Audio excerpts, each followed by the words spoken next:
بینەرانی پێشەنگ TV سڵاو ئەم کاتتان باش من سوهام حسێن لەگەڵ هاوکارم بنار مستەفا جارێکی تر هاتینەوە خزمەتی ئێوەی خۆشەویست بۆ پێشکەشکردنی بەرنامەکانی ئەمڕۆ 22 نیسانی 2021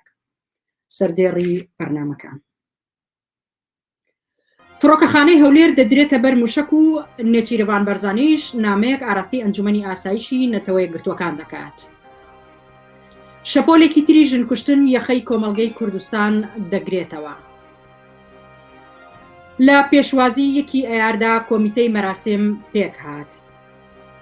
ڕووداوەکانی شوێنی کار ژمارەیەکی تر لە کرێکاران دەکاتە قوربانی.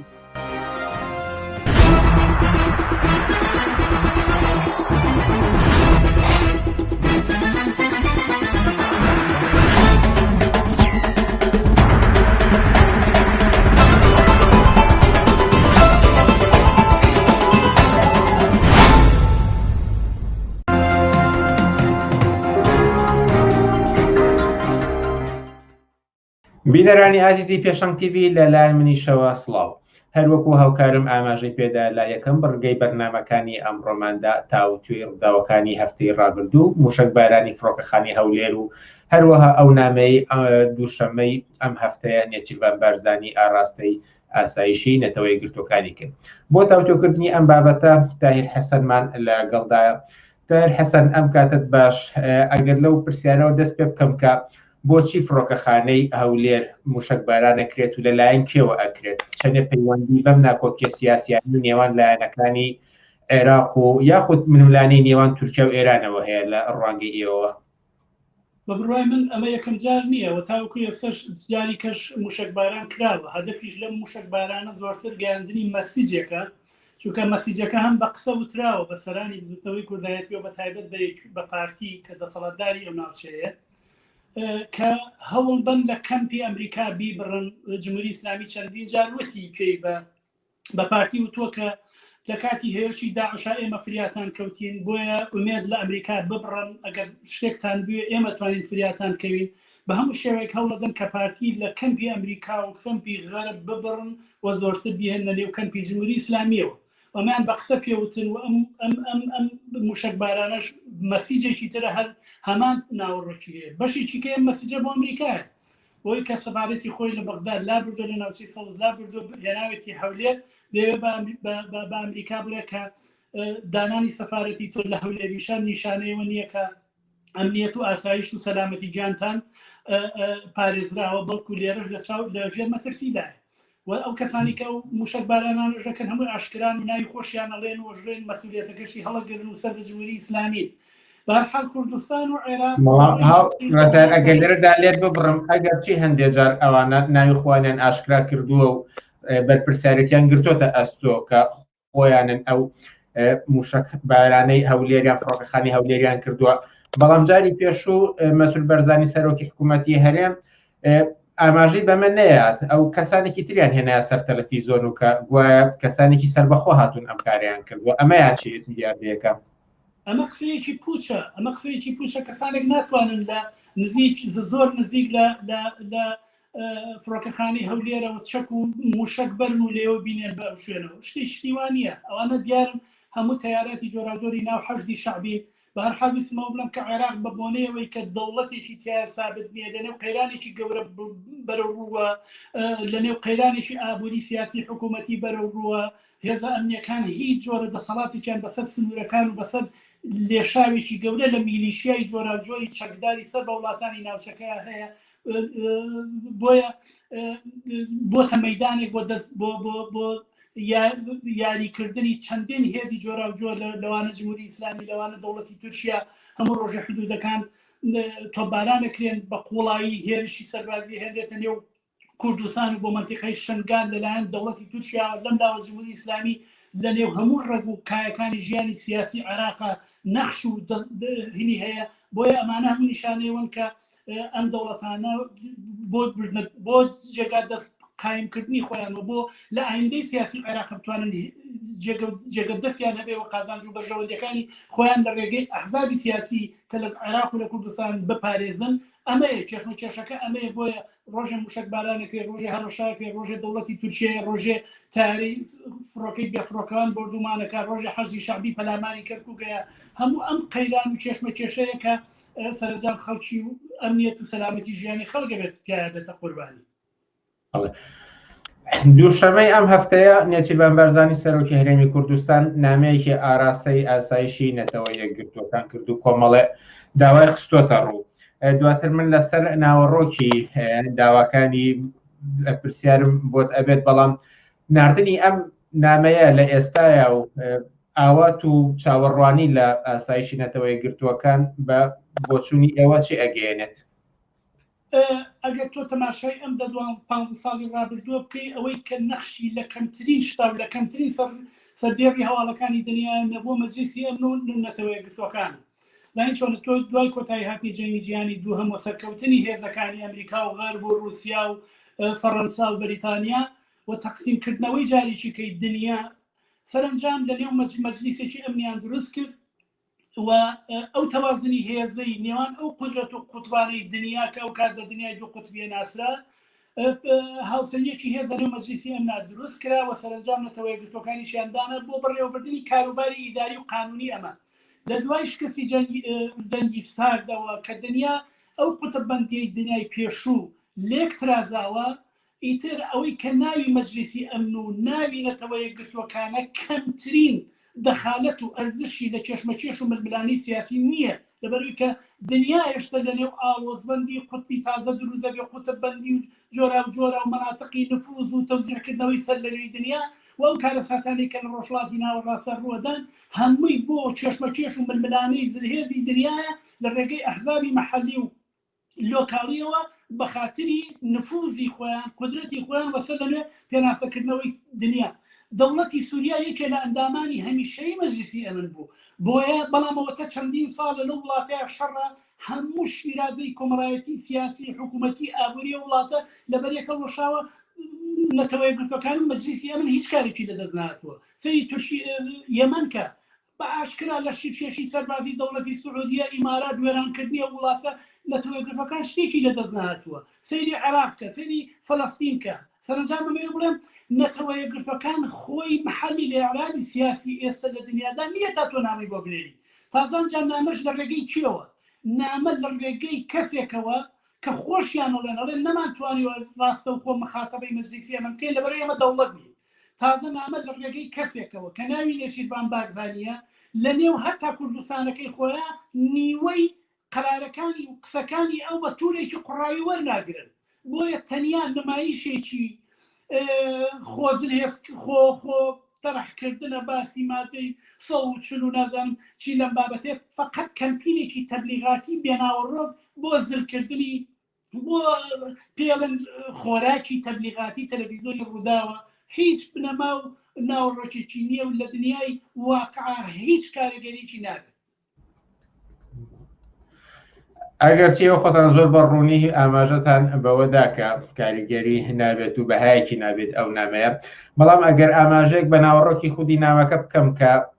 وەکو ئێوەش لە ڕستەیەکدا ئاماژەتان پێەیە، کۆمەڵی داواکاری کردەوەی شێک لەوانە بۆ نمونە ئەوەیە کە نێردراوی نەتەوە یەکگرتوەکان چاودێر بە بەسەر و ڕێکەوتنەی کە لە نێوان حکوومەتی هەرێم و حکوومەتی ناوەندی بەغدایە ئەنجام کراوە بۆ منەسەبارەت بە پەسەندکردنی بودجە. ئەوێ پرسم ئەمەیان چی ئەگەێنێت مەگەر ئەم دوولانە خۆیان ڕێنەکەوتون و جاڕی ئەوان لێ نەداوە کە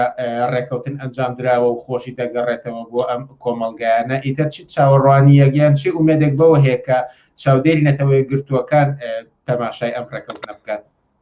بە دروست دەست و خستە سەر ئەو خاڵە هەر ئەوە نیشانی ئەدا کە ئەو ڕێکەوتنیکانن کە ئەو هەرایان بۆ ساز کرد و گوایە دەستکەوتی حکوومەتی هەرێمە و دەستکەوتی دیبلۆماسیەت و لێزانین و خەلاقیەتی وەفدیدان و سارکاری هەرێمە، هەر ئەمە نیشانێدا بەوەی کە داوا بکەن نەتەوە یەکگرتوەکان دەخالەت بکات لە ڕێکەوتنە، هەر خۆی ئەوە نیشانەدا کە ئەو ڕێکەوتنامە لەسەر سەهۆڵ نووسراوە. من پێشووتر هەر دوازانم لەگەڵ تۆیا بوو لەم بارەیە و قسەمان کرد کە ئەو ڕێکەوتنە پێشەوەی کەوێتە بواری جێبەجێکردنەوە فاشلە. جاری یەکەم ناوەڕۆکی ڕێکەوتنەکە بەحساب لەسەر موچەیە دوای 4-5 مانگ هاتوچۆکردن لەسەر قسە هێشتا نەکەوتۆتە بواری جێبەجێکردنەوە. ئەنجاش ئەمە قەزیەی موچەی موچەخۆرانی هەرێم چارەسەر ناکە خۆیان ئەڵێن چارەسەری ناکە چونکە ئەمان ئەو نەوتەکە تەسلیم ناکەن ئەچەن بەهای 250,000 بەرمیل نەوت و بەحساب نیوەی خاڵە سنووریەکان و بە هەر حەڵ بەرهەمی نانوتی تەسلیمەکەن ئەوش ئەو نەوتە بە $11 کەمتر ئەفرۆشن بە پاری سۆمۆ ئەبێ بیەن بەوان سەرنجام ئەمەمە بخۆری زۆرە هیچی نامێنێتەوە بۆیە نەبڕینی موچە چ کۆتایی نیە نەموچە لە کاتی خۆیان ئەدرێ ئیتر سەرکەوتنی ئەم هینابێت لە چیا بێ بۆیە ئەمریکا زۆرتر لە دوای کۆتایی هاتنی شەڕی داعشەوە کە لە پێشترە چاوی میدیای غەرب چاوی وڵاتە بە ئاشکرا و ئاگاهانە و هەدەفمەندانە چاو لەسەر کوردستان بوو لەبەرەوەی کە خەڵکی کوردستان هێزی پێشمەرگە زەخیرەیەکی گەورە بوو لە شەڕی داعشە پێویستیان بەمە بوو پێویستیان بۆ بوو کە ژیانی زوندەکانی خۆیان مەخەنە خەتەر ئەوەی کە پێڵەن هێزی پێشمەرگە هەمووی بخەنە نێو ئەم جەنگەوە بۆیە ئیحتیمامێکی زیاتریان بە کوردستانەدا لە ئەعلامەوە بازەکرا و بەمە غروری گرتم و مەسعود بارزانی لە دوای کۆتایی هاتنی جەنگی داعشەوە ئیتر کوردستان کەوتۆتە پەراوێزی هەموو جۆرە کایەکی سیاسی و ئیعلامی وڵاتانی دەوروبەر و میدیا جیهانیەکانەوە بەمە گوایە بەم نەتەوەیە گرتوەکان بشکم بتوانێت ئەعتیبارێکی زۆرتر سەرنجێکی زۆرتری غەرب جوزانم میدیاکان نەتەوەی گرتوەکان بەلای خۆیان ڕابچێشێ وەکو لە بیدایەتی پرسیارەکەشەوتم بە بڕای من هەوڵێکی نائاکامە فقط خۆراکێکی تەبلیغاتی تەلەڤیزیۆن و هینەکانی خۆیانەوە هیچ ئەرزشێکی نییە دەنا باسی مادەی سەوچلی کردووە ئەو نایەڵنەوە بچنەوە بۆ کەرکووک مادەی کێشە لەسەری چی و مادەی سەوچلی چی نایەڵن بچنەوە بۆ ناوچانە حەشدی شعبی تازە داوای کۆنتڕۆڵکردنی سنوورەکانەکە داوای داهاتی ناوخۆەکە داوای لیستی موچەخۆرانەکە وردە خەریکە لەم تەوازنە هێزە تازەیە هەتا دێ تەوازنی هێز بە قازانجی مەرکەز و ئەوەی کە پێڵێن ناسیۆنالیزمی عەرەب شیعەت تەواوە بێ بۆیە قسەیەکی پوچە نووسیوێتی سەرپەرشتی مادەی 140 کرد مادەی 140 ڕۆژ لەم ئەن هەڵبژاردنەی دواترە احتیمالی زۆری ئەوەیە دەستوری عێراقی سەر لە نوێ بکەنەوە بەردەم وەسەر لە نوێ هەژماری بکەنەوە و بە قازانجی خۆیان و بەم تەوازن خوا تازەیەوە جارێککە دەستوری عێراقی ژەگۆڕن و هەرچی زیاتر بۆ پەراوێستر ئەکەوێت ناسیۆنالیزمی کورد دوپرسیار لەسەر ئاینەی دەسەڵاتدارانی کوردستان کە ئەگەر تەوازن قووە ئێستا بە بەرژەوەندیان نەبێت لە بەرامبەر لایەنەکانی تری عێراقدا و فڕۆکەخانەی هەولێر و هەولێر موشکباران کرد لەلایەن ئەم هێزانەی کە نزیکن لە ئێرانەوە نەتەوەیە گرتوەکان نەتوان بەهانیان و بێت و ناڕەزاتی خەڵکیش لە فراوانترین ئاسدایە ئایندەی دەسەڵاتدارانی کوردستان چۆن دەبینن؟ ئەزانی چۆنە دەسەڵاتدارانی کوردستان هەم کاتێکە لە شاخ بوون هەم لە 91ەوە تاوەکو ئێستا هەر ئەمڕۆیان بەسبەی نێسپاردووە هەمیشە ئیستراتیجی بە دەسەڵات گەیشتنیانە ئیستراتیجی مانەوەیان هەمیشە لە قەڵشت و کەلێن و چێشمەکێشی نێوان دەوڵەتەکان یان و ئەحزابی جۆرانجۆر لە ئەوە ژیاون ڕۆژێ لایەنگری ئەم ڕۆژە تەرەفداری ئەو ڕۆژە شەڕکردن بۆ ئەم ڕۆژێن فاوەزات لەگەڵ ئەو هەموو مێژووی بزوتنەوەی کوردایەتی ئەحزابی بزوتنەوەی کوردایەتی بخێنەرەوە هەموو ئەمەیە ئێستاش لە بینی قەڵشتی بینی چێشمەکێشی تورکیا جمهوری ئیسلامی ئەمریکا ئەمڕۆ بەسبەی نێسپێرن ڕۆژێ لەگەڵ ئەم ڕۆژە خاتری ئەم ڕۆژێ بۆ ئەم ڕۆژە پارە بەم ڕۆژێ ڕێکەوتنی نەوت لەگەڵ ئەم ئاواژین باشە بەڵام سەرنجام ئەمە وای کردووە کە خەڵکی لە سەختترین هەلومەرجی ژیانی سیاسی ئابووری کۆمەڵایەتی یاژی بۆیە دەبێت چارەنووسی خەڵکی کوردستان ئەوەی کە لە چێشمەکێش لەگەڵ حەشدی شەعبی لەگەڵ ئەماچی بەسەری یا بەسەرنایە ئەوەی ئەمە زۆر مهم نییە ئەوەی کە زۆر مهم ئەوەیە کە خەڵکی کوردستان نەبێتە قوربانی ئەم چێشمەکێشە چونکە هەمیشە وایان کردووە ئەگەر چارەنووسی خەڵکی کوردستان بەدەستێکی پارتیەوە بوو بێ لە هەموو نەکسەیەکی سیاسیە کە بەسەریان هاتووە لە هەموو شکستێکی ئیستراتیجیا کە بەسەریان هاتووە خەڵکی کوردستانیان لەگەڵ شکستێکا بەرەوڕوو کردووە ئەوە لە 74 لەگەڵ شکستا بەرەوڕویان کردووە لە 91 لەگەڵ شکستا بەرەوڕویان کردووە لە ئاوارەی 92 لەگەڵ شکستا بەرەوڕویان کردووە هەمیشە لە ئەنفالە لە کیمیابارانە هەر شکستی ئیستراتیجی ئەمان بۆ شکست بۆ خەڵک ئەوەی کەواکە ئەمە وای لێنێت ئەوەیە کە خەڵکی کوردستان چارەنووسی خۆیان لەدەستی ئەمانە دەربێنن پێشەوەی خشت حەشدی شەعبی بیرروخێنێت دەبێت یەکێتی و پارتی بەدەستی هێزی ڕێکخراوی یەکگرتو و شۆڕژگەری خەڵکی کوردستان لە دەسەڵات کێشیانە خوارەوە چارەنووسیان لەدەستی ئەوان دەربێنن چارەنووسیان بگێڕنەوە بۆ خۆیان ئیرادەیان بگێڕنەوە بۆ خۆیان ئەم پرۆسەیە بە بڕای من دەستی پێکردووە خۆپیشاندانەکان نیشانیدا شعارەکانی خەڵک نیشانیدا کەی ئەمە بەکردەوە جێبەجێکرێ بە بڕای من پرۆسەیەکە دەستی پێکردووە هیوادارم ئەم پرۆسێ زۆر نەخایەنێ و بەزوی بەسەرکەوتن بگە. تایر حەسان زۆر سپاس بۆ بەشداریت لە بەرنامەکانی ئەمڕۆی پێشەنگ تیڤیدا. زۆر سپاس بۆ ئێوەش بۆ گوێگران و بیسەرانی تەلەڤیزیۆنی پێشەنگ.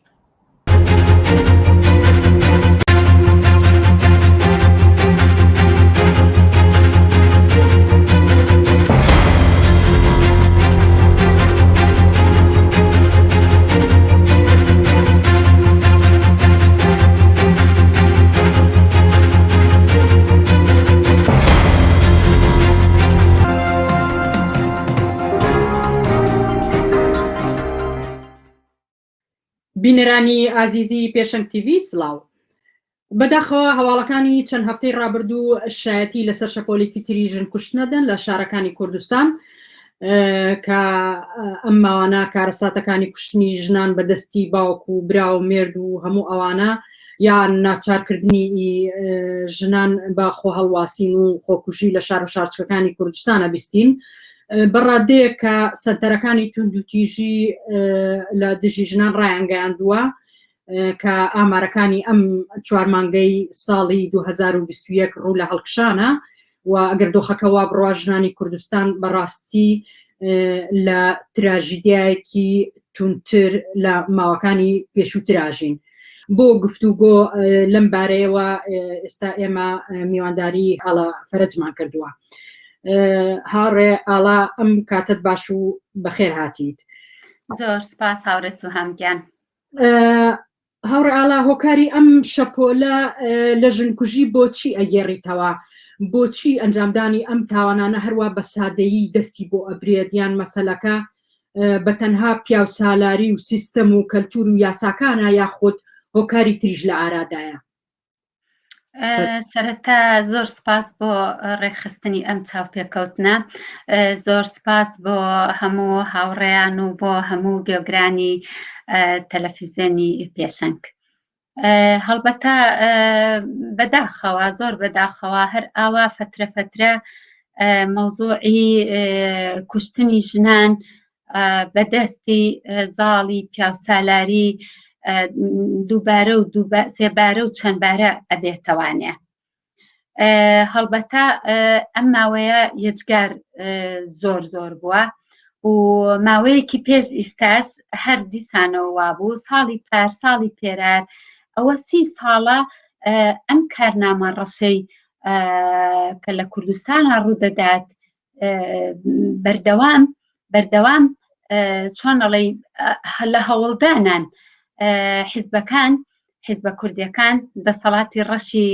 ئیسلام لە ژیان و زیندگی خەڵکدا زۆر بەداخەوە زیندووکردنەوەی کولتورە کۆنەکان و کولتوری زاڵی پیاوسالاری لە کۆمەڵگای کوردستانە دیسانەوە ڕێگەی بەوە داوە کە حیزبە دەسەڵاتدارە سیاسیەکان لە کوردستاندا هەر هەمویان ئەیانەوێت ئەمە بکەن بە دیاردەیەکی ڕۆژانە، دیاردەیەکی زۆر ئاسایی هەمە ڕۆژە. چۆن هەموو ئینسانێک عادی بەیانیان هەڵەستێ لە خەو و هەڵئەستێ ئەڕوات و ئیشەکانی خۆی ئەکات و دوایە گەڕێتەوە ماڵەوە و دێوارەچێتەوە دەرەوە و بەم شێوەیە ژیانی ڕۆتین. دەسەڵاتی کوردی لە کوردستانە ئەمە نیاز و ئەمە مەبەستی سەرەکێتی ئەویش ببێتە شتێکی زۆر ڕۆتین کێشەی کۆمەلگانیە لە لای ئەوان ئەمە کێشەیەکی دەسەڵات قازانجی چییە کات لەوەی کە ژن بکوژرێت هەموو ڕۆژێ ینی پیاوان بتوان بە ئاسانی دەستیان بچێتە دایک و خوشک و هاوسەری خۆیان یانی دەسەڵات چ قازانجێکەکە یەکێتی و پارتی چ قازانجەکەکان لەمەیە کە بەری یەکێک لە کۆڵەکەکانی ئەم نیزامە ئەم دەسەڵاتدارێتی ناسیۆنالیزمەکان دەسەڵاتی کوردی لە کوردستانە یەکێ لە پایەهەرە سەرەکیەکانی بە زیندوو ڕاگرتنی ئەم کۆنەپەرستیە کە لە ناو خەڵکایە. کۆنەپەرستی بە چ معنایەک واتە زیندووکردنەوەی مەسالە دینیەکان. ئاین ڕۆڵێکی یەجگار گەورەی هەیە لە ژیانی خەڵکە. ئەگەر بێت و دەسەڵاتدارێتی کوردی ئان دەرە بۆ ئەوەی کە خەڵک ژن بکوژێت بەڵێ کولتور دین هاندەرە بەڵام بە دەرەجەی یەکەم یاساکان حکوومەتەکە یەکەمین تاوانداری سەرەکیە یەکەمین کارکردی سەرەکیشە چۆن ئەگەر بێت بە حکوومەتی کوردی دەسەڵاتدارێتی کوردی نەهێڵێ تەبلیغات بۆ ئەم پیاوسالارەتی و بۆ ئەم کولتورە کۆنەی کە تۆ باسیەکەی نەکات ئەگەر دەرگای مزگەوتەکانی نەکاتە منبەری دیعاکردن دژی ژنان دژی کچانی لاوان کچان و لاوان دژی مناڵان ئەوان بە هیچ شێوەیەک ناتوانن ئەو کارانە بکەن خێزانەکانیش ناتوانن ئەو کارانە بکەن لە کات ئەوان دەڵێن ئەمە کێشەی کۆمەڵایەتیە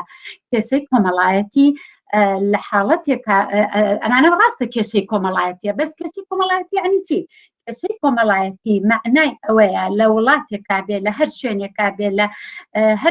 لە سیستمی هەر دەسەڵاتدارێکا بێ ئەبێ و ملزەمەن ئەبێ ئەو دەسەڵاتدارە واجبێتی قانونێکدانێ لە چوارچێوەی خۆشگوزەران و خزمەتگوزاریە بێ بۆ خەڵک لە کاتێکا کێشەی کۆمەڵایەتی هەیە باشە بەڵام ڕووکەمەکە من کێشەی کۆمەڵایەتیم هەیە ئەگەر بێت و دام و دەستگا دەوڵەتەکان بە هیچ شێوەیەک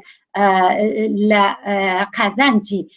ئەو ژنیان نەبێت لە قازانجی مافی ئەو ژنانەیان نەبێت کە داوای یارمەتیەکەن یعنی بە دەرەجەی یەکەم دەسەڵاتە بۆ دەسەڵات ڕێگەی داوە ئەم کولتورە زاڵ و ئەم ئاینە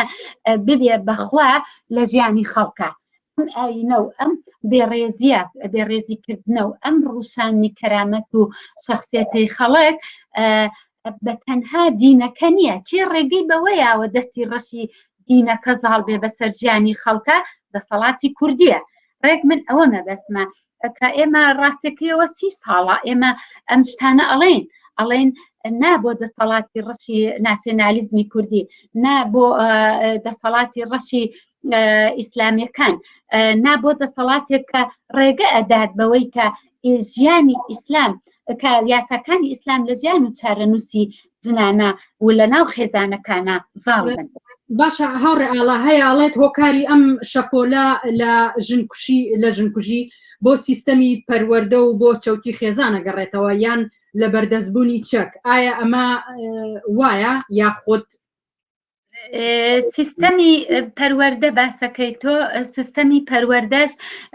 ئەبێت سیستەمێک بێ کە تایدا دین جێگای نەبێتەوە کولتورە کۆنەکان جێگان نەبێتەوە نابێت تایە بێ سیستەمی پەروەردە یعنی سیستەمی گەشەپێکردنی مناڵان سیستەمی گەشەپێکردنی خەڵکی سیستەمی گەشەپێکردنی ئەقڵیەتی خەڵکی ئەم سیستەمە نەبێت سیستەمی پەروەردە کە دەسەڵاتدار بۆی گرنگ نەبێ کە نایانەوێت ئەم سیستەمە ئیش بکە هەڵبەتە ئەوەش تەسیری هەیە و ئەوەش دیسانەوە خەتای دەسەڵاتدارانی کوردیە خەتای حیزبە ناسیۆنالیستەکانە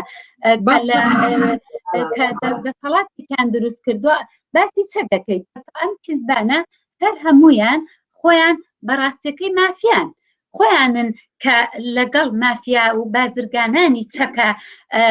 کۆنتاکتیان هەیە و بازرگانی ئەکەن و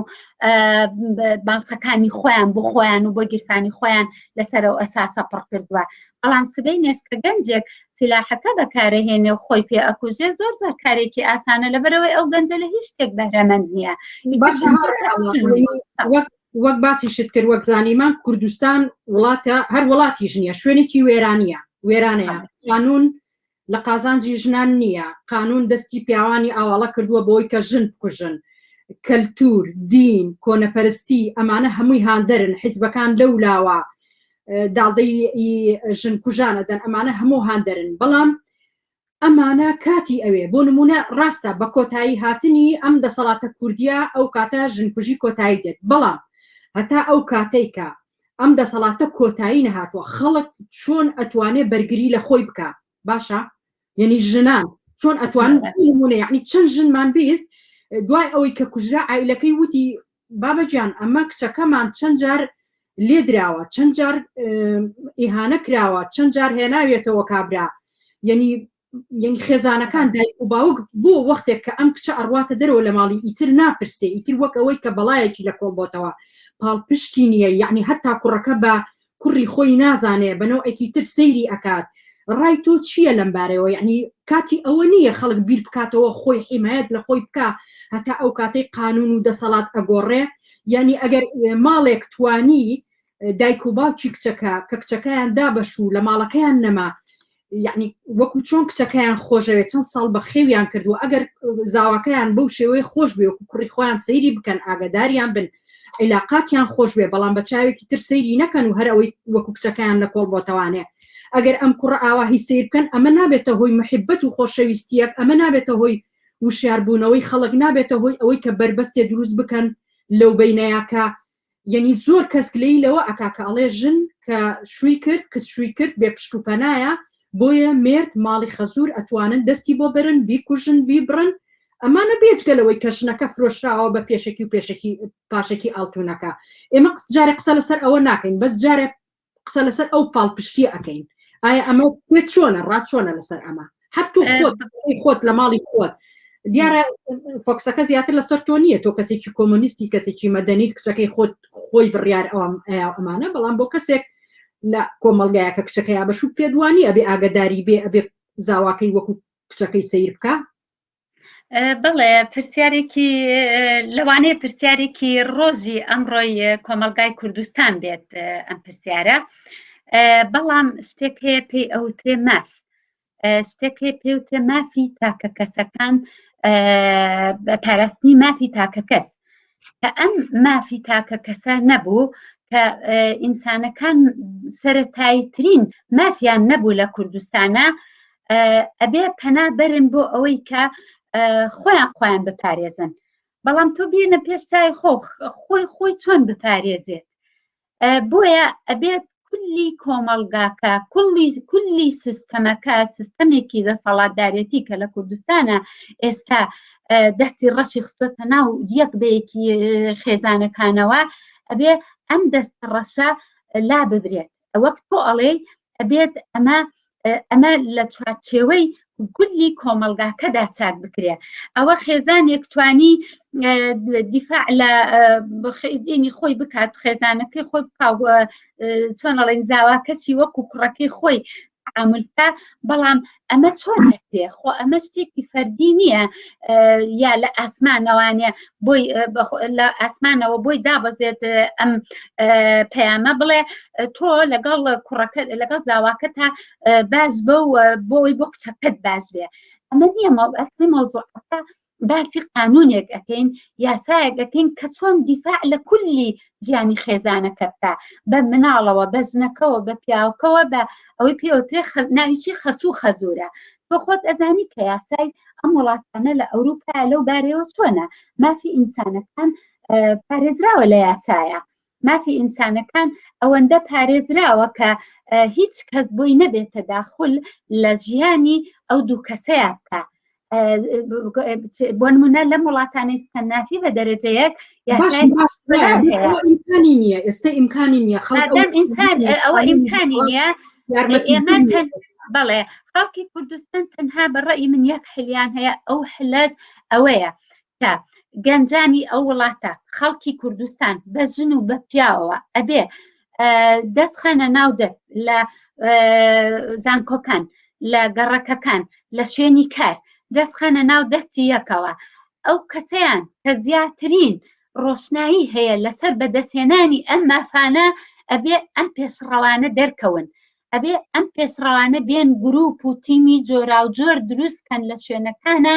بۆ ئەوەی کە بتوانن فشارێکی زیاتری هەمەلایەنە بخەنە سەر دەسەڵات کولی ئەم سیستەمە بگۆڕن بەڕێی من هێزی ڕێکخراوبوون ئەو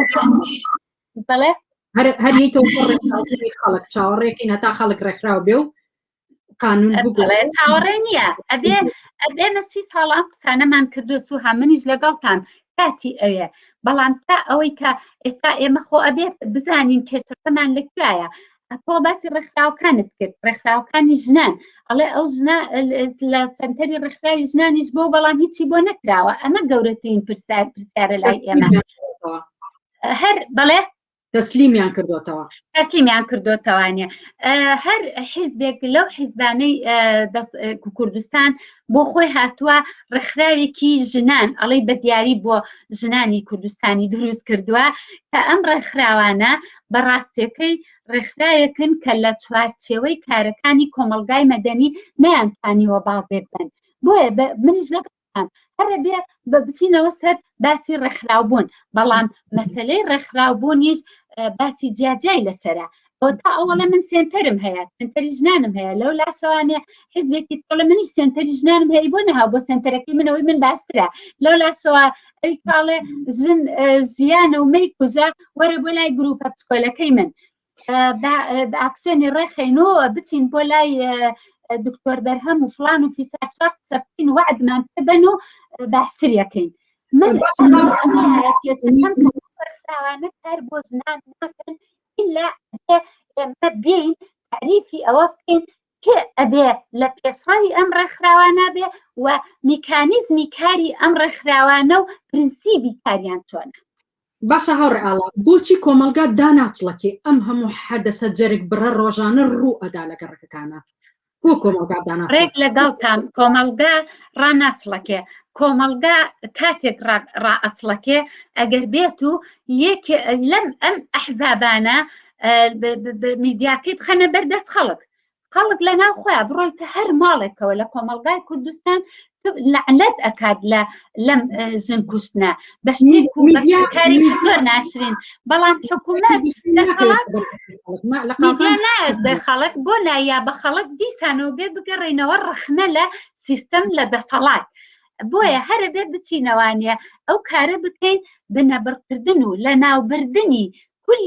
ئەم سیستەمەی کە ئێستا کارەکە لە کوردستانە چونکە هەمومان ئەزانین خەڵکیش ئەڵێ ئەم سیستەمە کار ناکا بۆ خۆشکردن و خۆشکردنی ژیان و خەڵک و دابینکردنی مافەکانی کەوایە ئەبێ هەنگاو بنین بۆ ئەوە چۆن لە ناوی ئەوەی ئاقواتی عسکەری بۆ ڕێخیت و ئەتی ئینێکەکەی چۆن ئەڵێ وەکو جاران لە هین کاتی حکومەتانانوی انقلابێکەکەی نەخێر ئەمە کارساز نییە هەڕڵێ بێ بڕوخێ نەخێر ئەوەش کارساز نییە کۆمیتەکان دروستکەی ئەبێ بچین کۆمیتەی شۆڕژگەر ناو خەڵکەوە بەڵێ سەرۆکی حکوومەت لەم چەند ڕۆژەی پێشووە ئەڵێ ئەنجامدەرانی ئەو تاوانانە ئەبێ بدرێنە دادگا ئەمە چەند مای ئومێدە ئەنجام بەڵێ ئەوەیەک ڕێگری بکرێ لە ژن کوشتن لەلایەن بەڵێ ئەمە دیعایەکی بێسوەر و بەری نوێنەرانی ئەو حیزبە دەسەڵاتدارانەیە کە ئەیکەن چونکە هەر هەمان کەیسیش کە بۆ نمونە مەلاکە کچەکەی لە 12 ساڵیەوە مارە کردووە کەسەکەی ترکە وەبزانم ئەوەی هەولێر بوو کە هەزبەندەکەی مێردی پێشووی ئەیکوژێ ئەوە پارتی بووە و هیچ باکی لە دەسەڵات نییە بۆ نمونە ئەمانە دەسەڵات ئەم قساناکە دەسەڵات بە دژی توندوتیژی ژنان لە ڕۆژی توندوتیژی ژنان یەک زۆر کەلیماتی و شیعاری بری قەیار ئەڵێت بە خەڵک بەڵام ئایا ئەمانە چەندی ئەمەلی کراوەتەوە و چەندی کراوە بە یاسا ئایا حکوومەتی هەرێم دەسەڵاتداری کوردستان توانیوێتی لە چوارچێوەی یاساکانی ئەحوالی شخصی عێراق دەرچێت ئایا شتێکی باشی کردووە جگەلەوەی چەند ژنەی کردوتە قانون و جگەلەوەی کە قانونی دژی کوشتنی ژنانی بنە بڕوقەدەغە نەکردووە لە یاسایە دینی جیانە کردوتەوە لە پەروەردە لەگەڵ لە قانونا لێدان لە ژنان و لە کچان و لە ئینی توندوتیژی خێزانی مەمنوع نەکردووە تاوانداران لەگەڵی کاتمان کەمەوە ئەمەوێ یەک شتی تر بڵێم ئەویش ئەوەیە کە ئەم ماوەیە کە ئەم شەپۆلە لە ژن کوژی زیاتر زەق بەوە ئەوانە ئایا بێجگەلەوەی کە قانون و یاسا و کللتور و هەموو ئەمانە ڕێخۆشکردن بۆی کە ژنان بە ئاسانترین شێوە بکوژێن ئایا پێتوانی ئەم قەیرانە یەک لە دوای یەکانەی وەکو کۆڕۆنا و ئەزمەی موچە و هەموو ئەوانە تەسیری هەبێ لەسەر خێزان و لەسەر باری نالەباری خەزانەکان و ئەم کێشانە زیاتر سەقەبنەوە بەڵێ منیش هاوڕاتم هاوڕێ سوهامگیان لە حاڵەتێکە ئەگەر بێت و مافی ئینسانەکان بە هیچ شێوەیەک نییە و پارێزراو نییە مافی تاکەکان ئەمە یەکەم دووهەمین شتیش لە کۆمەلگایەکی سەرگەردانی وەک کوردستانە ئەمڕۆ لە 21 معاشەکەی ئەبڕێ قەلەقن خەڵکی کوردستان کە ئایا مانگی داهاتوو ئەو معاشەمان ئێنێ یان نا هەموو ئەو مفاوەزە و ئەو شتە ئەو دانیشتنە ژێربەجێرانی کە لەگەڵ حکوومەتی عێراقا ئەیکەن شتەکانیان بە شەفافی سەڕێحی نایەن بە خەڵکی کوردستان خەڵک ناحەقیشی نییە بەڕاستی لە حاڵەتێکا کە زۆر زۆر بێتاقەت ئەبێن لە حدێکە ئیتر هیچ نوعە خزمەتگوزاری کۆرۆنا هەیە یان خەڵکی ئەمرێ کەسێکی زۆری لێ مردووە ئەو خەڵکە پرۆسارەکانی کۆی و کردمانی بۆیە بەداخەوە کە خەڵکی کوردستان وایە ڕێگەیەکمان نێت تەنها خۆڕێخستن و ڕێخستنی ژنان و تاوانی ئازادی خواست دەوری هەموو ئەو شیعارانەی کە لە لایحەکانی بزوتنەوەی یەکانی خوازی ژنانە دەست خۆش ئاڵەپەرێت هەڵسوهایی بزوتنەوەی ژنان سپاس بۆ کاتەکەت زۆر سپاس بۆ ئێوە هاوڕێ سوهامگیان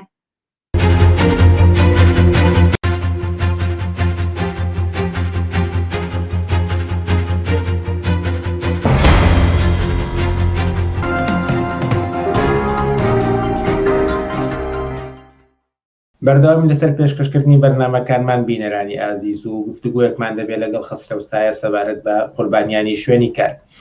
هەروەک لە میدیاکانەوە ئاشکرا بوو کە کرێکارێکی تەمەەن 22 ساڵ لە ناوچەی پیشەسازی سلەیمانی کارەبایی دەدات و گیان لەدەست دەدات هەروەها لە شاری هەڵەبجەش کرێکارێکی تەمەەن 20 ساڵ پلێتی ئاسن بەرسەری دەکەوێت و بە هەمان شێوە گیان لەدەست دەدات و چەند ڕۆژێک پێشتریش لە قەزای بەردەڕەش کرێکارێکی ژینگە پارێز لە کاتی کارکردنیدا دەبێتە ژێر ئۆتۆمبیلەوە و گیان لەدەست دەدات و هەر لە 15 ئەم مانگەدا بەهۆی تەقینەوەیەکەوە لە کارگێکدا لە ناوچەی تانجەڕۆی سلەیمانی 3 کرێکار گیرۆدێ ڕووداوەکە دەبن و لە ئەنجامدا یەکێکیان گیان لەدەست دەدەن و بەپێی ئامارەکانی بڵاوکراوەی دەنگی کرێکار هەر لەم 4 مانگی ڕابردوودا تەنها لە پارێزگای سلەیمانی 26 کرێکار بوونەتە قوربانی ڕووداوەکانی شوێنی کار هەموو ئەم ڕووداوانە پێمان دەڵێن کە شوێنی کار بۆ کرێکاران بۆتە مەیدانی جەنگ پێم خۆشە هەر لەم پرسیارەوە لە خەڵگەڵ خسرە و سایەدا دەست پێ بکەم بزانم ئەو چەندێک هاوڕای ئەم تێڕوانینەیە کە شوێنی کار بۆ کرێکاران بۆتە مەیدانی جەنگ بەڵێ دروست دەستەواژەیەک کە پڕاوپڕ بە ڕاستیەکانی ڕووداوەکانی شوێنی کار ئەخاتە ڕوو ئەمە پێمانەڵێ کە سیستەمێک لە کار لە کوردستانە بەڕێوەچێکە تێدا دەسەڵات و حکوومەت نەک هیچ ڕۆڵێکیان نییە بۆ ئەوەی کە بەر بەم ڕووداوانە بگرن بە پێچوانەوە ئەوان لە ژێرناوی داکۆچیکردن لە بازاڕی ئازاد و لە پشتیوانیکردن لە کۆمپانیەکانی کەرتی تایبەت دەستی کۆمپانیا و خاوەنکارەکانیان ئاوەڵا کردووە کە بە شێوەیەکی یەکتەرەفە و یەکلایەنە کرێکارانی کوردستان بخەنە نێو بەرەمێنانەوە کە پەیوەندێکەوە کە زیاتر لە کۆیلایەتیەوە نزیکەوەگەوەی کە سیستەمی کاربەڕێکردن و ڕێخستنی هێزی کار بێت لە نێو بوارەکانی بەرەمێناندا لەم سیستەمەدا ئێمە دەبینین کە سەرمایهداران و خاوەن کۆمپانیاکان یەکتەرەفە کرێکارانە خەنە نێو کارەوە کە گرێبەستی کاتی بەسەریا زاڵە و هیچ یاسایەکی کار نییە کە ماف و ئازادیەکان و هەتا دەخاڵەتی کرێکار لە هەلومەرجی کار و لە مافەکانی خۆی جێگاورەگایەکی بۆ بکرێتەوە کاری کۆنتەراتی کاری پارچەکاری درێژکردنەوەی سەعاتکاری ڕۆژانە بۆ 12 سەعات بەکرێکی کەم کە 300 بۆ 400 هزار بێ لە لایەکی تریشەوە ئەگەر کرێکار ناڕەزی بوو ئەوە هەڕەشەی دەرکردن لەلایەن خاوەنکارەکانەوە دەکرێتە سەر کرێکاران بۆ یە کرێکاران ناچارەکەن کە پەیوەزن بە ئەو پەڕی قوانین و هەلومەرج و داخوازیەکانی خاوەنکار و کۆمپانیاکانەوە کە شێوەیەکی قەهری و زەبر و زەنگانە بۆ کرێکاران دروست دەکەن ئەمە بەواقعەن جەنگێک بەڕێ خاکە جەنگی ئەتوانین نابێن جەنگێکی لەبەر ڕۆیشتوو ینی خوێنی بەردەوام لەبەرە ڕواوە بەردەوام معلوم نابێت کە ئەگەر کرێکارێک کام ڕۆژ وە چ ڕۆژێک ڕوبەڕووی ڕووداوەکانە بێت بەم معنایە بە شێوەیەکی گشتی شوێنکار بۆ کرێکار ناوچەیەکی ئارام نییە بەڵکو بە پێچوانەوە بۆتە یەکێک لە جەبهەکانی شەڕ کە کرێکار تێیدا دەبێتە قوربانی ئەم سیستەمە لە بنەڕەتەوە لەسەر ئەساسی ڕێخستنی هێزی کاری هەرزان و کرێکاری بێدەنگ دامەزراوە هەر بۆ هۆیشەوەیەکە دروست ئەگەر بڵین شوێنکارەکان بوونەتە مەیدانی جەنگ یا جەنگێکی لەبەر ڕۆیشتوو پڕاوپڕ بە حقیقەتی ئەو سیستەمە دەرەخاکە دەسەڵاتدارانی هەرێمی کوردستان کرێکارانیان تێدا گیرۆ دەکردووە و ناچار کردووە لە پێناو بژێوی ژیانی خۆیاندا ئەو سیستەمە قوبوڵکەن و کاری تیا بکەن. بەڵام هۆکارەکەی بۆچی دەگەڕێتەوە دەگەڕێتەوە بۆ حکوومەت و دەستگا پەیوەندیدارەکان کە بەبێ پێویست چاودێری ناکەن بەسەر کارگەکانەوە یاخود دەگەڕێتەوە بۆ کەم و کورتی لەلایەن خاوەنکارەکانەوە کە تا پێداویستیەکانی سەلامەتی شوێنی کار بەپێی پێویست بۆ کرێکاران دابین ناکەن.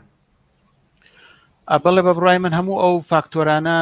دەخاڵەتیان هەیە حتمما خاوەن کۆمپانیا و سەرمایه‌داران بۆ ئەوەی کە تێچووی کارەکانیان بە هەرزانترین شێوە بەرنە پێشەوە ئامادەنین کە هیچ جۆرە کەمترین ئاست لە پێداویستەکان و مەرجەکانی سەلامەتی کار بەرن بەڕێوە هاوکات ئەوە خودی دەسەڵاتدارانی شەکە خۆیان ساحێبی کۆمپانیا و پرۆژە اقتصادیەکانن بەواتای ترتوان بڵێم کە حکوومەت و بەرپرسان مەسئولینی ئەحزاب دەسەڵاتداران ئەوانە خۆیان خاوەن کۆمپانیا و پرۆژە اقتصادیە گەورەکانی هەرێمی کوردستانن بۆیە بە چاوپێشیکردن لە هەر جۆرە ستانداردێکی هەلومەرجی کار کرێکاران نەخەنە نێو کارەوە بەبێ ئەوەی کە سەلامەتی گیانیان بۆ پارێزراوە بێ بەڵام بە بڕای من لەمەواوەتر ڕیشە و جەوهەری ئەو هۆکاری کە دەبێتە مایەوی کە ڕووداوەکانی شوێنی کار ئاوا بە شێوەیەکی شەپۆل و بەردەوام هەڕەشە لە کرێکار وەکو خۆتانوتان شوێنی کار ببێتە مەیدانی جەنگ لەوەدایە کە ئێمە دەبێ بڵین لە قوڵتر بڕواین ژۆی کە کاری بکرێت لە کۆمەلگای سەرمایه‌داریە کارێکی نامۆیە کرێکار بە ئیجبارە چێتە نێو کارەوە حتا تاند ئەگەر لە چوارچێوی وڵاتانی چووکۆ ئەوروپا کە ڕعایەتی هەلومەرجی کارتیایە ستانداردە بەڵام دیسانەوە کار کرێکار بەهۆیەوەی کە بە ئیجباریە چێتە نێو پرۆسی بەرەمێنان و استخدام مەکرێ و هیچ هەدەف و ئامانجێکی لە ئەنجامی کارەکەی نییە بەڵکو ئەو ناچارە بۆ بەدەستێنانی بژێوی خۆی بڕوا کار بکەن ڕوبەڕووی نامۆییە بێتەوە ئەم نامۆبوویە واکە کە لە ئەسنای کارە ئاگایی لە دەست بە و نەتوانێت کۆنتترۆلی خۆی بکە بە تایبەتی ئەگەر کارەکە ماوە درێژ بێ و ئەگەر کارەکە بەردەوام بێ لایەکی ترشەوە خودی نظامی سەرمایه‌داری کاری تەخەسوس و تەقسیم کارە کرێکارێک هەتا 20 ساڵ 30 ساڵ ئەبێ بڕوا بۆ نمونە ئاسن بتوێنێتەوە بۆ نمونە لە کارگەیەکی پۆشاک ئایش بکە و ئەم کارە دووبارەکردنەوە و سەدبارەکردنەوە هەموو ڕۆژێ حتمما ئینسان تووشی بێئاگاییەکە و لەم چوارچۆیە کەواتە توان بڵێم نامۆبوونی کار وەلەلایەکەوانێ یەکبعدی لە کاری کۆمەڵایەتیا بۆ کرێکار و قابلیەت و توانایەکانی ئینسانی کرێکار ئەکوژێ و اختیار لە دەستی دەرێنێ و ئەمە ناچارە بێ کە حاڵەتێکی نامۆیی وای پێ بدا کە سەرنجام ئاگایی و هۆشی کەم بێتەوە و ڕوبەڕووی ئەو ڕووداوانەی بکە لایەکی تریش ئەگەر ئێمە دیقەت بین ئەگەر سیرکەین بۆ نمونە ئەو ڕووداوانەی کە ئێستا لە هەرێمی کوردستانە بە تایبەتی ئەو ناوانەی کە ئەو نمونانەی کە ئێوە لە پێشکی بەرنامەکەدا هێناتانەوە سیرەکەی ئەو ڕووداوانە زۆرتر لە ئەو کۆمەڵە کارگانەیە ڕوویداوە کە کارگەی بچووک بزنسی بچووک و کارگەی بچووکی سێ چوار کرێکاری دەکرێکاری ئەو پەڕی بیستی کرێکاری ئیستخدامەکەن ئەمانە کە لەسەر ئەساسی گرێبەستی کاتی کارەکەن و بە شێوەی مۆقەت و بە شێوەی پارچەکاری دەخرێنە بەر کارەوە و سعاتکارێکی زۆری تایە خاوەنکار هیچ مەجبور نییە ڕعایەتی هەلوو مەرجەکە بکە بۆیە سیرەکەی ڕووداوەکانی کار زۆرتر لەمانە بۆ نمونەیمە دەبیستین معمەلێکی ئاسنی بچوو تەقیوەتەوەوانێ بەتایەتی کاری ڕیسایکلی نەکەن یا بۆ نمونە لەسەر تەلی کارەبا کەوتۆتە خوارەوە یان تەختە بەستەکان ئەشتێ و کرێکارەکە لە بواری بیناسازیەکەوێتە خوارەوە ئەم نەوعە لە کار خۆی فرامۆشکراوە کاری فرامۆشکراوە و پژوێخراوە یعنی تقریبا مەدانەکانی کاربوونەتە ئەرزی مەتروکە و هیچ جۆرە یعنی بەهۆی وەرزی بوون و موقەتی کاری بوونەوەکەوە نە سەرمایەدار وابەستە ئەکرێ بە هەلوو مەرجەکانی پاراستنی کارەوە و نە حکوومەتیش خۆی نیزامێک بەڕێخا بۆیە بە بڕای من ئەم هۆکارانەیە کە هەموو دەزەخەنە ناو دەستیەکەوانێ ئەگەر کورتی کەمەوە لەسەرێکەوە نەبوونی ڕۆڵی نوێنەرانی کرێکاران نەبوونی بەرپرسیارەتی دەسەڵاتداران وابەستە نەبوونی خاوەنکار و کۆمپانیاکان بە هەلوو مەرجەکانی دابینکردنی پێداویستەکانی سەلامەتی کارەوە دەزەخەنە ناو دەستیە لە سیستەمێکە کە کاری بەکرێ و کاتیا ئیجباریە و کرێکار تیانامۆیە بەردەوام ڕووداوەکانی شوێنی کار ئەخۆڵقێ و کرێکارتیان نابێتە قوربانی بە ئاسێکە وەکوتم معلوم نییە کرێکار چ ڕۆژێ بە سەلامەتی لە کارەکە گەڕێتەوە ببێەوەی کە تووشی ڕووداوە نەبێت ئەگەر بۆ یەکات هەر لەسەر هۆکارەکانی ئەم ڕووداوانەی شوێنی کار ڕاوەستین بۆ چوونێک هەیە کە ئەیگەڕێنێتەوە بۆ خودی کرێکاران خۆیان کە ناهۆشیاریان لە ئاستێکدایە کە کەم و کورتی ئەنجامدەن لە شوێنی کارەکانیان و سەلامەتی شوێنی کار بە هەند وەرنەگرن و پەیڕەوی نەکەن لەو هۆکارانی کە سەلامەتی شوێنی کاریان زیاتر بپارێزێت بۆ چوونی ئەوە لەم بارەوە چیە سەبارەت بەم تێڕوانینە طبعا ئەمەش دەوری هەیە بەڵام پرسیارەکەوەیە کرێکار بۆ ناهوشیارە ئایا کرێکار خۆی حەزەکە گیانی خۆی بەختکە ببێتە قوربانی سەلامەتی شوێنی کار دوایی هیچ قەرەبۆش نەکرێتەوە ئایا کرێکار بێ ئاگایە لەوەی کە ئەو کارێکیکە خوتورەتی تایە بە بڕای من نا ئەگەر کرێکار خۆی لە خۆشیدا ناهوشیار بێت دیسانەوە کارەکە هەڵگەڕێتەوە سەر ڕۆڵی حکوومەت و دەسەڵاتداران و ناوەندەکانی چاودێری و بە تایبەتی وەزارەتی کار و دوای ئەوانش خاوەنکار بۆ هەر کارێک لە دنیای گەستاندار کاری تیا بڕاتە شێوکی لانی کەمی ئینسانی لە ڕێخستنی بازاڕی کارە هەبێ ئەبێ خولی ڕاهێنان بکرێتەوە لە گۆشەیەکی ئەسڵی هەر یاسای کارێک لە دنیاە بەشێکی ئەسڵی ڕاهێنان و فێرکردنی کرێکارانە بەرلەوەی بکرێتە نێو سیستەمی بواری کارەکەیەوە ئەبێ فێر بکرێت کە چۆن ئامرازەکان بەکارێن ئەبێ فێر بکرێت کە چۆن خۆپارێزیکە و لە لایەکی تریشۆ تۆ سیرکە سعاتکاری ماوە درێژ و شیدەتی کار ئەم بوارانی کە لە هەرێمی کوردستانە کاری تیاکرێ ئەتوان بڵێم لە چاو بوارەکانی ئەوروپایە کار لە وڵاتانی ئەوروپای یعنی کارێکی ئالۆز و زۆر ئالۆستر و زۆر شیدەی عملتیایە باڵاترە و کرێکار ناچارە بێ فەلتەبە و کرێکار حتا ئەگەر بە هوشیاری و ئاگایی شۆ بڕوە تا حدودێک دەتوانێت ئەو شتێک کە پێیان کۆنستریشن کە ینی کۆنتترۆلی خۆی کا و ئاگایی خۆی ڕاگرێ لەگەڵ کارەکەیە چونکە کارەکە بەردەوام دووبارە بێتەوە بۆیە ناچار کەوێتە بەردەم ڕووداوەکانی شوێنی کارەوە کەوای ئەگەر حتا مەسەلەکە ناهوشیاری کرێکاریش بێ دیسانەوە خاوەنکارەکانن کە ئەو دەورانە نابینن بە کرێکاران ڕاهێنانیان پێ ناکەن یەک لایتر هەیە ئەوەی کە کرێکار ناهوشیارەکە بەڕای من ئیستخدامکردنی و ئامرازی دواکەوتووە مەسە تۆ بۆ نمە سیرکە لە ناوەڕاست ئێمە چەندین هەواڵمان بیستووە کە کرێکاری ژینکە پارێز لە نێوە ڕاستی شاری هەولێرە لە شەقامەکانە بە گسک جادەی پاکردەوە لە کاتێکە ئەو شەقامە لە سانەیەکە لە دقەیەکە بە دەیان ئۆتۆمبیل بە سرعەتی خێرا ڕوە ئەمە لە 100% احتیمالی لێدان و کەوتنەوەی ڕوودا و کوشتنی کرێکارەکەی تیاکیدا بەڵام ئەگەر خودی ئەو کرێکارە بە وەسائلی تازۆی هاتشەرخ بە سیارەی تایبەت ئەو کارانە بکە حتمما خوتورەکە دوورەکەوێتەوە یعنی ئێمە ئەبێ ئەو بزانین کە ڕووداوەکانی شوێنی کار ناکرێ بگرێتە سەر حەدی سەفر بەڵام ئەتوانرێ بە پێی مەجموعەیە هەلومەرج کە ئەگەر سیستەمی بەڕێخستن و استخدامی هێزی کار لە هەر وڵاتێکە ئینسانی و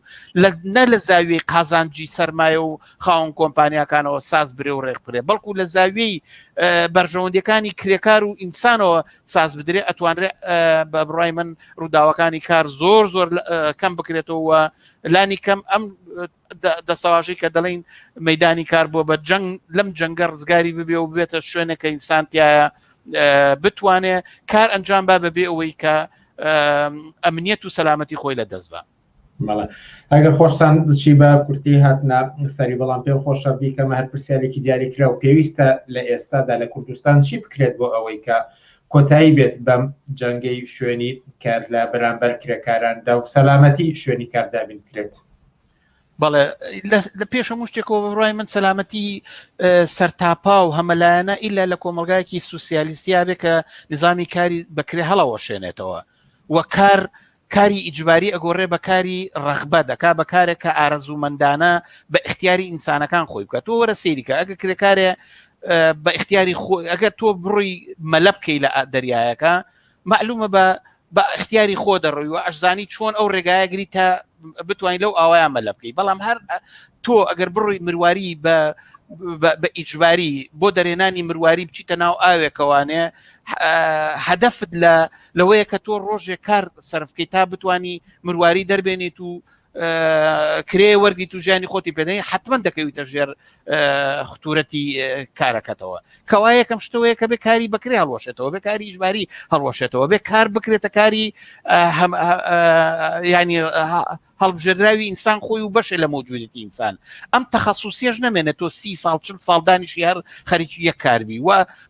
کار ئەبێ سادە کرێتەوە و ماوەکانی کەم کرێتەوە، شدەی کارە بێتە خوارەوانێ. ئەمانە هەمووی لە کۆمەلگایەکی سوسیالیستیە چونکە لەسەر بەرهمێنان لەسەر ئەساسی وەڵامدانەوە بە پێداویستەکانی ژیانی خەڵکی کارکردوو لەو کۆمەلگایە سازە درێ بۆیە خطورەت کەمە بێتەوە و ڕووداوەکانش کەمە بێتەوە. بەڵام ئێستا ئێمە لە قسە لە کۆمەلگایەکی سوسیالیستی ناکەین، لە کۆمەلگایەکەین کە فەوزایەکی بازار و کۆیلێتی زیاتر تیازاڵە و چۆنەڵی یەکلایەنە سەرمایه‌داران و دەچان کەوتونەتە بە هەر شێوەیەک بێ بە هەر جۆرێک بێ هێزی کاری هەرزان ڕابگرن و کرێکار بێدەنگکەن. بۆیە کرێکار لە مناسباتێکی سەختی چۆنەڵی خستنە بازاڕی کارەوانەی استخدامەکەن. من لە حاڵەتێکی ئەوە بە بڕای من ئەوەڵین شتەوەیە کە دەبێ یاسای سەلامەتی کار بکرێتە یاسایەکی تایبەت و لە ریزی پێشەوەی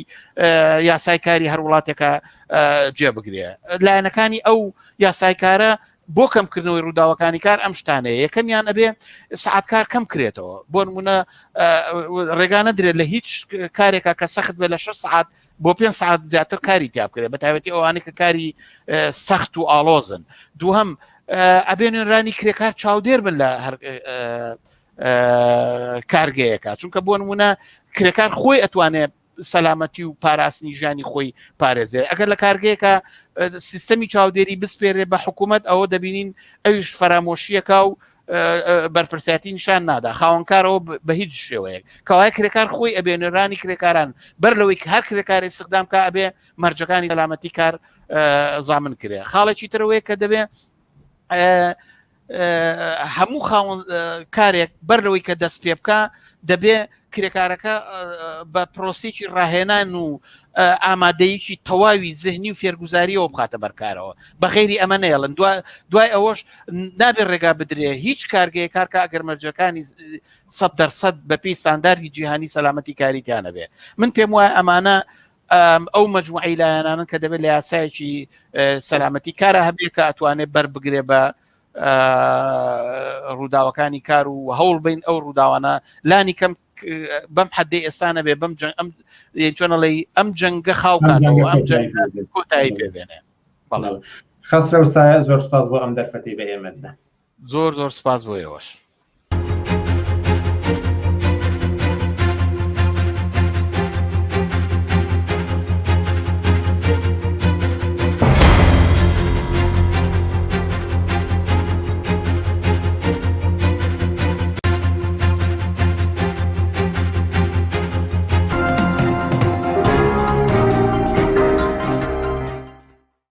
بینەرانی ئازیزی پێشنگ TV لە پێشوازی یەکی ئاردا بەردەوامین لەسەر پێشکەشکردنی بەرنامەکانمان ئەمڕۆ هەڵسوڕایەکی تری کرێکاری عەلی مەولودمان لەگەڵا.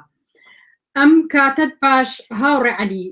تایبەتمەندیەکانی ئایاری ئەمساڵ چییە؟ هاوڕێی خۆشەویست ئەم کاتەی ئێوەش باش سڵاو خۆشەویستی بۆ بینەران و بیسەرانتان. هەڵبەتا یەکی ئایار تایبەتمەندێکی چینایەتی خۆی هەیە بە شێوەیەکی گشتی، بەڵام تایبەتمەندی ئەم ساڵ بەداخەوە ئێمە لە کاتێکدا یادی یەکی ئایار دەکەینەوە کە کۆمەلگاکانی مرۆڤایەتی هەرچی زیاتر ڕویان لە سەختی ژیان و لە فراوانبوونەوەی ستەمکاری زیاتر و لە بێمافی زیاتر بۆ کرێکاران و کەمبوونەوەی بکار و زیادبوونی ژمارەی بێکاری و بە تایبەتی لە شوێنێکدا ئێمە ئێستا باسی یەکی ئایار و یادکردنەوەی یەکی ئایار دەکەین کە هەرێمی کوردستانە بەداخەوە بەراورد بە شوێنەکانی تری دنیاش لە دۆخێکی زۆر سەخت و نالەباردا بەڕێوە دەچین و زۆربەی زۆری موچەخۆرانی هەرێمی کوردستان یاوە تا بە لێبڕینەوە موچەیەکی نیوە ناچڵیان پێدرێ یا بەرحاڵ دڵە ڕاوچەیەکی زۆر هەیە لە ناو موچەخۆران و لە ناو کرێکاراندا هەم بۆ پەیداکردنی ڕۆژکارێک بۆ بژێوی ژیانیان هەم بۆ زەمانەتکردنی موچەکانیان. ئەمە بارودۆخێکی سەرباری ئەو بارودۆخە نەخوازرا و سەختەی کە بە باڵای چینی کرێکار لەسەر ئاستی جیهان بڕدراوە لە هەرێمی کوردستان بارودۆخەکەی تا ڕادەیەکی زۆر سەختتر کردووە و بە تایبەتیش ئێمە ئێستا ئەوە نزیک بە زیاتر لە ساڵێکە کە ئێمە لەگەڵ نەخۆشی کۆرۆنا ڕوبەڕووین کە ئەم نەخۆشیش دیارە بە گوێرەی خۆی و بە زیادەوە باکورسی و بارگرانێکی زیاتری بۆ کرێکاران و خەڵکی زەحمەتکێش و خەڵکی دەستەنگ و بێکاران و بەشەکانی خوارەوەی کۆمەلگا بە دیاری هێناوە کە دەسەڵاتدارانی هەرێمی کوردستان ڕاستیەکەی لە نزمترین ئازدا هیچ بەرپرسیارەتێک لە بەرامبەر ژیان و گوزەران و زیندومانەوە و تەندروستی ئەم بەشە گرنگەی خەڵکی کوردستان لە ئەستۆ ناگرن. زۆر باشە کاک عەلی، وەک ڕاگەیەندراوە کە کۆمیتەیەک بۆ بەرپاکردنی مەراسمی یەکی ئایار لە شارەکانی کوردستان پێکاتوە. ئەم کۆمیتەیە لە کێ پێکاتوە؟ هەروەها بەرنامەی کارتان چییە؟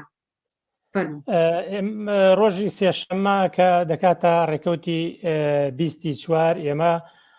کۆبوونەوەیەکمان کرد بۆ بە مەبەستی پێکهێنانی کۆمیتەی مەراسمی یەکی ئایار و هەر ناوی خودی کۆمیتەکەش کۆمیتەی مەراسمی یەکی ئایارە. لە لایەنە چەپەکان و کۆمەڵێک کەسایەتی کۆمونیست و کرێکار و سۆشیالیست پێکاتووە. ئەتوانم بڵێم زۆربەی هەرە زۆری لایەنەکانی تێدایە. بەرنامەی کارمان ئەوەیە کە لە ڕۆژی یەکی ئایاردا دوانیۆڕۆکەی بە کاتی کوردستان سەعات 3:30 لە سەهۆڵەکەی سلێمانی گردبوونەوەیەک دەکەین. ئەو گردبوونەوەی خۆ ئامادەکردنە بۆ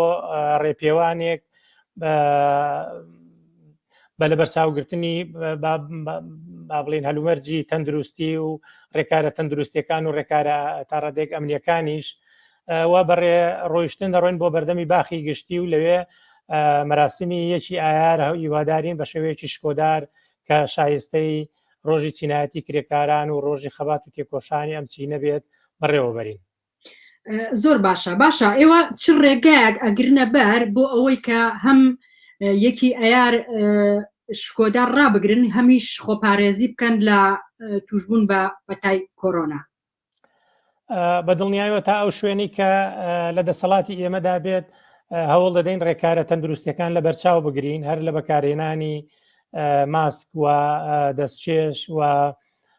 دووروەستان لە یەکتر و زۆر بەیەکدا نەچوون، ئەمانە حتمما هەمویان لە بەرچاو دەگرین و هەوڵ دەدەین ئەمانە کاریگەری نەرێنی دانەنیە لەسەر چۆنیەتی شکۆدار بەڕێوەچوونی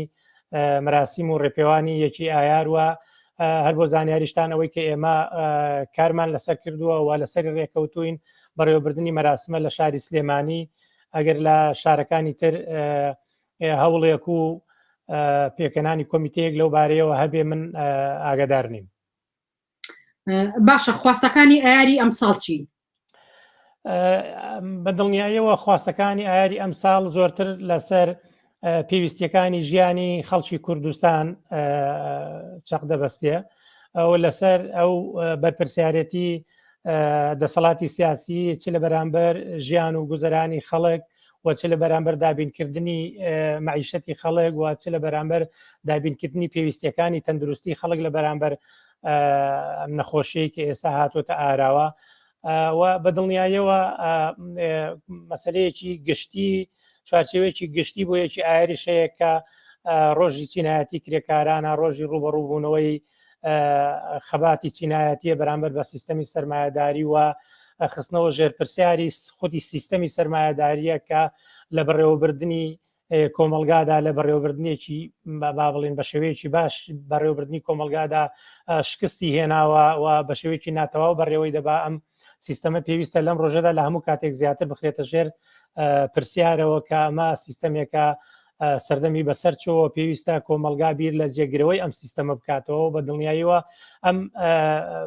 مەسەلە سەرچێژ لە ناو پەیام و بابەتەکانی یەکی یاری ئەم ساڵدا ڕەنگداتەوە لای ئێمەش. زۆر باشە عەلی مەولود هەڵسوڕایی بزوتنەوەی کرێکاری و یەکێک لە بەڕێوەبەران و پێکەنەرانی کۆمیتەی مەراسیمی یەکی یاری ئەم ساڵ زۆر سپاس دەکەین بۆ ئامادەبوونت. زۆر سپاس بۆیەش. بینەرانی عزیزی پێشەنگ تیڤی بەم شێوەیە هاتینە کۆتایی بەرنامەکانی ئەمڕۆمان هەتا هەفتەیەکی تر هەر شاد و سەرکەوتوو بن.